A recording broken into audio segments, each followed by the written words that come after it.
This week on General Hospital, we saw some advancements with the Pikeman storyline and had to endure more of Sasha being tormented by Dr. Montague and Gladys. The Eddie Main storyline continues to have fans wondering where it is going, and Maxie appears to be moving on up and out. Let's just get into what happened in Port Charles this week. We are Pikemen. We are many. Thanks to a handy-dandy diagram, Anna connected Sunny, the WSB, and Pikeman all back to a common denominator, Valentin.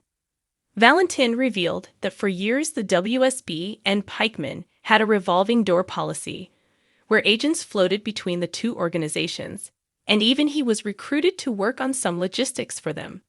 There have been several fan theories that Valentin actually is Pikeman, and it appears as if the show has thrown that out there as a red herring.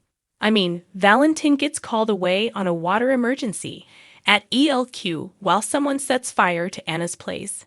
How convenient! However, given Anna and Valentin are one of the few big couples the fans remain currently excited about, I just can't see them turning Valentin evil. The show has enough on its hands with the ticked-off Sprinna fans as is. Plus, it's hard to see them sending Val over to the dark side after the relationship he's formed with Laura, and the family bonding scene with Spencer, Ace, and yes, even Esme this week. As I said last week, it's only right for Valentin to become head of the Cassadine family and to lead them in a better direction.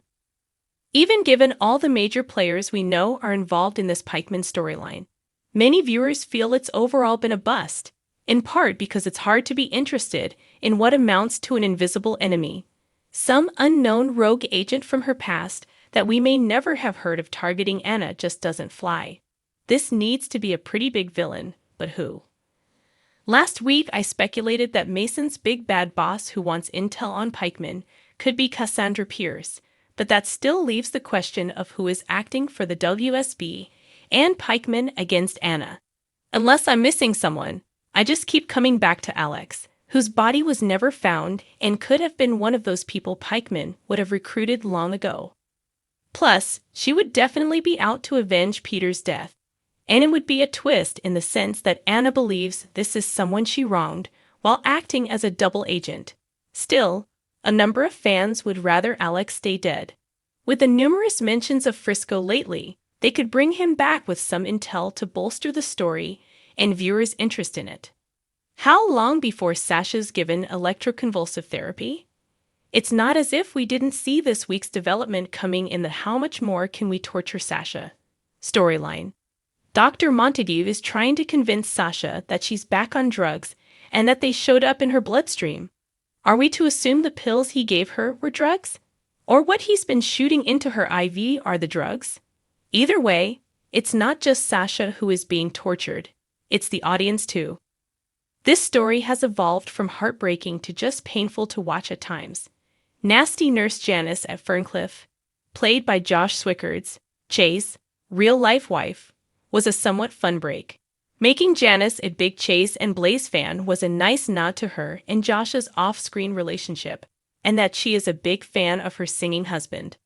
The looks on Cody and Brooke Lynn's faces after seeing how broken Sasha was in her cell, again, was felt by the viewers. If the show wants us to feel pain and heartbreak, well, on that note, they are doing a good job. However, this isn't an AMC theater, and that's not what all of us are here for, Nicole. For many of us, soaps have always been our escape from the real world, and this story is starting to feel like one of those tragic Lifetime movies ripped straight from the headlines. More. Who needs to be at Bobby's funeral? Hopefully, Cody will be even more determined to get Sasha out of there, and Sam is also clearly onto Gladys. The way Gladys talked to Scout at the pool. I can't believe Sam didn't sock her right in the kisser, or at least toss her into the pool as she threatened to. But now, like Cody, she knows Gladys controls who sees Sasha and knows something is up.